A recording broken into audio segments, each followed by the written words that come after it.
नमस्कार दोस्तों। भारत के खेल मंत्रालय ने WFI यानी रेसलिंग फेडरेशन ऑफ इंडिया को निलंबित कर दिया।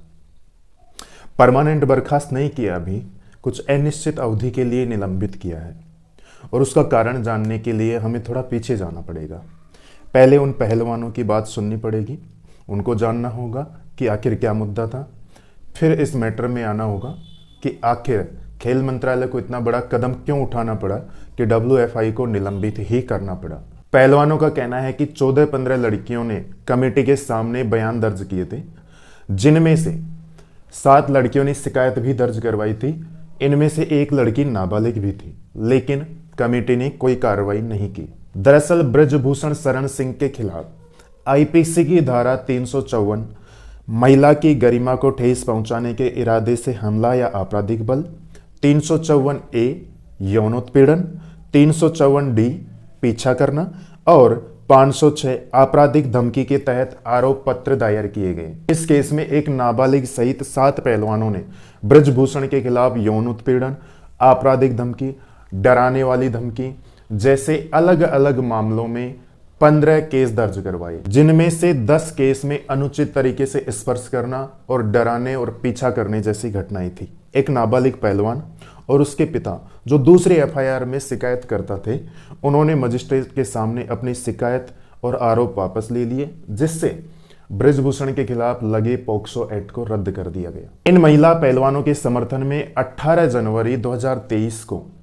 बजरंग पूनिया, साक्षी मलिक, विनेश फोगाट जैसे कई अन्य 30 पहलवान दिल्ली के जंतर मंतर पर धरने पर बैठ गए। पहलवानों ने कुश्ती संघ के अध्यक्ष और यूपी के केसरगंज से BJP सांसद ब्रजभूषण के खिलाफ कई आरोप लगाए, जिनमें यौन उत्पीड़न और डराने धमकाने जैसी कई घटनाएं शामिल थी।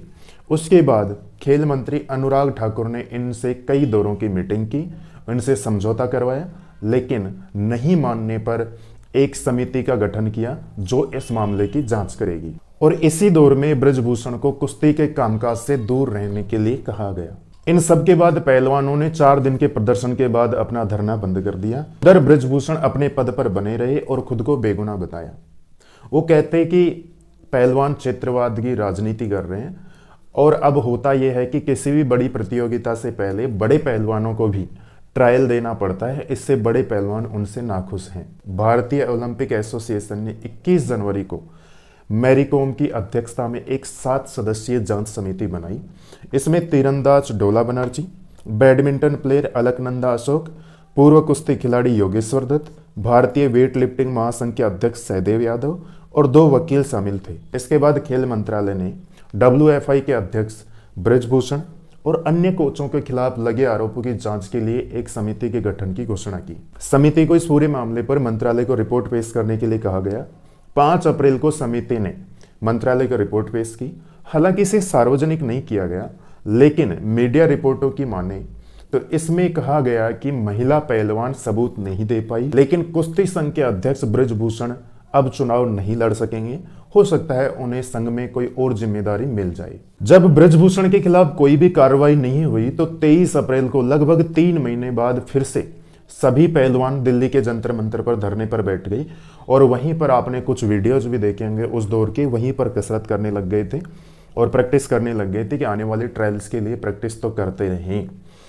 उन्होंने कहा कि 3 महीने हो गए, लेकिन ब्रजभूषण के खिलाफ अभी भी कोई एक्शन नहीं लिया गया। जब तक उसे अरेस्ट नहीं किया जाएगा हम यहीं बैठे रहेंगे। इस बार पहलवानों ने राजनेताओं और अन्य राजनीतिक पार्टियों से भी समर्थन मांगा, जबकि जनवरी में उन्होंने वृंदा करात, जो कि भारतीय कम्युनिस्ट पार्टी की एक महिला नेता है, उनको मंच पर भी जाने से रोक दिया था। इस बार पहलवानों को राजनेताओं और कई पार्टियों का समर्थन मिला। पहलवानों से PM नरेंद्र मोदी, खेल मंत्री अनुराग ठाकुर और IOA यानी इंडियन ओलंपिक्स एसोसिएशन की अध्यक्ष PT उषा ने कई दौर की बात की, उन्हें मनाने की कोशिश की, लेकिन पहलवानों ने कोई बात नहीं सुनी और वो धरने पर बैठ गए।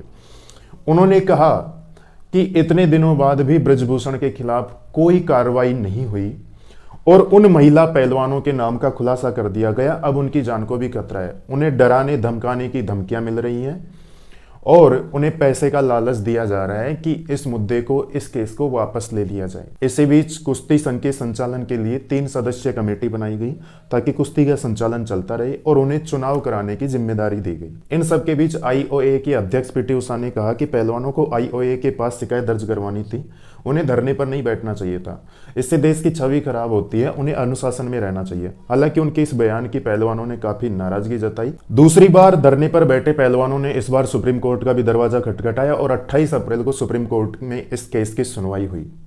इस बार दिल्ली पुलिस केस को रजिस्टर करने और कार्रवाई के लिए राजी हो गई और साथ ही सुप्रीम कोर्ट ने कहा कि उन महिला पहलवानों को सुरक्षा दी जाए। इधर ब्रजभूषण अपनी सफाई में कहते हैं कि वो पूरी तरह निर्दोष हैं और निर्दोष साबित होने में अपनी पूरी ताकत लगा देंगे। 21 दिसंबर को कुश्ती संघ के चुनाव हुए, जिसमें दांव पर लगे 15 पदों में से 13 पदों पर ब्रजभूषण सिंह के समर्थित उम्मीदवारों ने जीत हासिल की। इनमें से कुश्ती संघ के अध्यक्ष के लिए, जो कि कुश्ती संघ के पूर्व उपाध्यक्ष थे, उत्तर प्रदेश के वाराणसी से संजय सिंह को 40 वोट मिले और उनके अपोजिशन में खड़ी अनीता शोराण को 7 वोट मिले। संजय सिंह को समर्थन था ब्रजभूषण का और अनीता शोराण को समर्थन था बजरंग पूनिया, साक्षी मलिक, विनेश फोगाट जैसे पहलवानों का।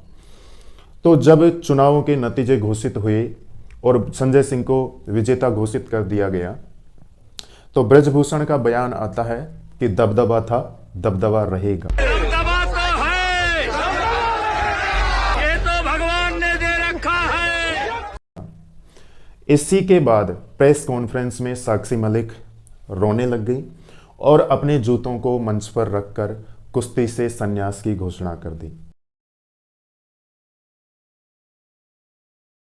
22 दिसंबर को अगले ही दिन बजरंग पूनिया ने अपने पद्मश्री अवार्ड को लौटाने का फैसला कर लिया। वो पद्मश्री अवार्ड लौटाने के लिए प्रधानमंत्री कार्यालय पहुंच गए, लेकिन वहां उन्हें अंदर नहीं जाने दिया गया, तो उन्होंने पीएम आवास के बाहर ही फुटपाथ पर अपने पद्मश्री अवार्ड को रख दिया। अगले दिन 23 दिसंबर को पैरा एथलीट वीरेंद्र सिंह, जो कि गुंगा पहलवान के नाम से भी फेमस हैं, उन्होंने भी अपना पद्मश्री अवार्ड लौटाने का ऐलान कर दिया। इन पहलवानों द्वारा पद्मश्री अवार्ड लौटाए जाने पर लोगों द्वारा इनका सोशल मीडिया पर मजाक भी उड़ाया जाने लगा। कहने लगे कि अब लगता है ये पद्मश्री के साथ ही वो पूरी धनराशि जो इनको करोड़ों रुपए में मिली थी पदक जीतने के बाद, और वो नौकरी भी वापस लौटाएंगे जो सरकार ने इन्हें सम्मानपूर्वक दी थी। अब होता यह है कि संजय सिंह ने अध्यक्ष बनते ही उसी दिन बिना पहलवानों को पूर्व नोटिस दिए ही अंडर 15 और अंडर 20 के ट्रायल्स नंदिनी नगर गोंडा, जो कि यूपी में स्थित है, वहां पर करवाने का फैसला ले लिया। इसका पहलवानों ने काफी विरोध किया और साक्षी मलिक ने ट्वीट करते हुए कहा, मैंने कुश्ती छोड़ दी है पर कल रात से परेशान हूं। वे जूनियर महिला पहलवान क्या करें जो मुझे फोन करके बता रही हैं कि दीदी इस 28 तारीख से जूनियर नेशनल होने हैं और वो नई कुश्ती फेडरेशन ने नंदिनी नगर गोंडा में करवाने का फैसला लिया है।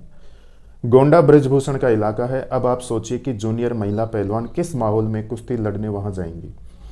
क्या इस देश में नंदिनी नगर के अलावा कहीं पर भी नेशनल करवाने की जगह नहीं है क्या? समझ नहीं आ रहा कि क्या करूं।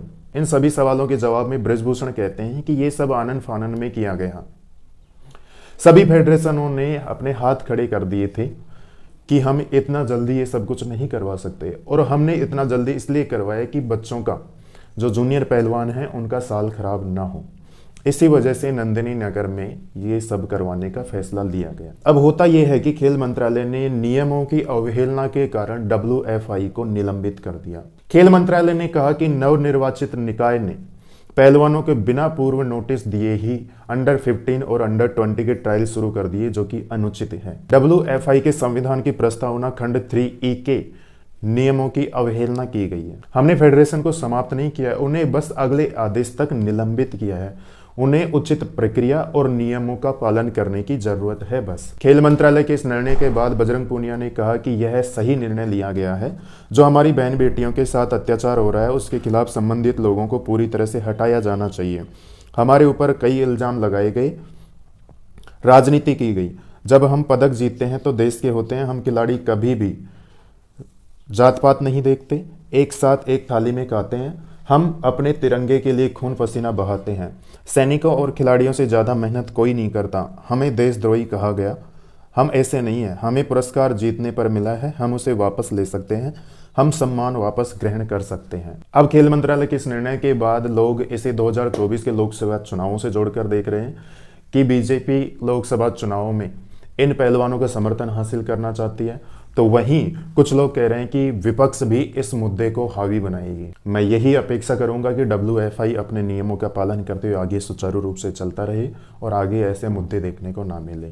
धन्यवाद दोस्तों।